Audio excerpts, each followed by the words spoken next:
रेवती रमणो रामश्चंचलश्चारुलोचनः रामायण शरीरोयम रामो रामः श्रियः पतिः। आज भाद्रपद शुक्ला षष्ठी श्री बलराम जी का प्राकट्य दिवस है।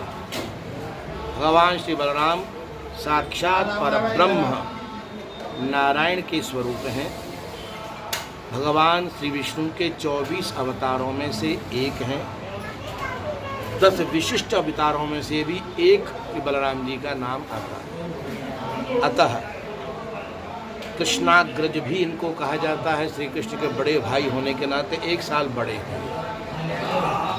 भाद्रपद शुक्ला छठ को बलराम जी का प्राकट्य हुआ और अगले वर्ष भाद्रपद कृष्णा अष्टमी को श्री कृष्ण का प्राकट्य हुआ है। अतः हमें भाद्रपद शुक्ला छठ को ही बलराम जी का प्राकट्य मनाना चाहिए। दूसरी बात, सब प्रकार की संपदा, वैभव, निधि, यश, इसके अतिरिक्त कलयुग के दुर्गुणों पर विजय प्राप्त करने के लिए दाऊजी की सेवा, दाऊजी का अभिषेक, दाऊजी की पूजा विशिष्ट है। और दाऊजी महाराज के शिष्य हुए हैं दुर्योधन। दुर्योधन को कलयुग का अवतार कहा गया है।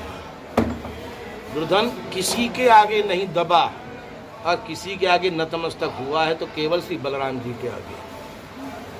बलराम जी ने उसको मल्ल विद्या भी सिखाई, गदा युद्ध भी सिखाया और बलराम जी के समक्ष दुर्योधन शरणागत भी हुआ। तो कहने का तात्पर्य, इसका अभिप्राय क्या है?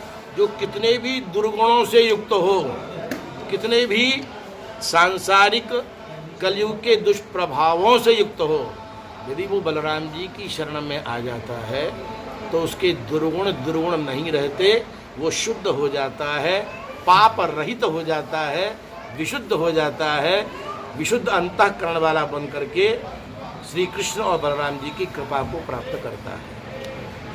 ये सिद्ध स्थान है, बलभद्र पीठ है और यहाँ के सेवायत वर्तमान में श्री दीपक गोस्वामी जी और धीरज गोस्वामी जी हैं। परंपरागत श्री बलभद्र भगवान की सेवा पूजा करते आ रहे हैं और ये विशिष्ट समर्पित भाव से, शुद्ध हृदय से, नियमित भाव से सेवा करते आ रहे हैं। हम लोगों को, ब्रजवासियों को भी और बाहर के लोगों को भी, बिहारी जी के भी दर्शन करें, राधा वल्लभ जी भी जाएं, राधा रमण जी भी जाएं, परंतु दाऊजी के दर्शन जरूर करते रहने चाहिए। वो तो सब श्री कृष्ण के स्वरूप सुमति देने वाले हैं, परंतु दाऊजी का स्वरूप कुमति को अपहरण करने वाला है। जितना पथ्य का सेवन जरूरी है उतना ही कुपथ्य का त्याग भी जरूरी है। कुपथ्य का त्याग श्री बलराम जी की कृपा से होता है। मैं सबसे प्रार्थना करूंगा, संपूर्ण भारत के हमारे भाई बंधुओं से, हिंदू भाई बहनों से सबसे निवेदन करूंगा, में आए, श्री कृष्ण के मंदिरों में भी जाएं और बलराम जी के दर्शन भी करें। केवल दर्शन नहीं, भोग भी धराएं। बलराम जी को माखन मिश्री बहुत प्रिय है। और मैं सत्य कह रहा हूँ, एक विशिष्ट बात, कितना भी कोई व्यक्ति अभक्ष्य का सेवन करने वाला हो, दुष्पेय मदिरा इत्यादि का सेवन करने वाला हो, यदि वो दाऊजी के चरणों में आके प्रणाम करता है तो उसकी बुरी आदतें दुष्पेय की और अभक्ष्य खाने की छूट जाएगी। दाऊजी का दर्शन ही। और एक और विशेष बात, हमारे दाऊजी ब्रज के राजा हैं। श्री कृष्ण मथुरा के राजा हैं, द्वारका के राजा हैं, पर ब्रज क्षेत्र जिसे कहा जाता है, व्यापनात् ब्रजः, दाऊजी ब्रज के राजा हैं। और आज भी श्री कृष्ण बलराम दोनों प्रत्यक्ष यहाँ पर विराजमान होकर के हमको दर्शन दे रहे हैं। जो लाभ पहले दिया है वही लाभ देते रहे हैं, वही लाभ हम तो आज भी प्राप्त कर रहे हैं। और हमारा विश्वास है हमारी आगे की पीढ़ियाँ भी श्री कृष्ण बलराम के चरण में प्रणाम करके सब प्रकार के सुख और आनंद से युक्त होती रहेंगी। दाऊ जी महाराज की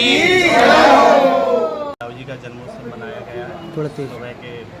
सुबह के समय दाऊ जी का पंचामृत अभिषेक हुआ है और इस समय भोग लगा हुआ है, ठाकुर जी का भोग आया हुआ है और जन्मोत्सव आरती होने वाली है थोड़ी देर में।